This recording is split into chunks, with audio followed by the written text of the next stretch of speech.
Samantala, sa iba pang mga balita, malabo nang makaupo sa 20th Congress ang Duterte Youth Party List.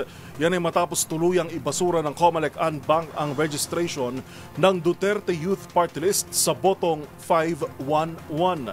Pinagtibay ng ANBank ang desisyon ng 2nd Division na kanselahin ang registration ng naturang party list dahil sa kakulangan ng publication at hearing sa petisyong inihain noon pang 2019. Ayon sa COMELEC, hindi na makakakuha ng seat ang Duterte Youth kung hindi ito makakukuha ng Temporary Restraining Order o TRO mula sa Korte Suprema. Noong midterm elections, matatandaang nakakuha ng mahigit 2 milyong boto ang Duterte Youth Party List kung saan nakakuha sana ito ng 3 pwesto sa Kongreso. Ngunit sinuspinde ang kanilang proklamasyon dahil sa pending na kaso.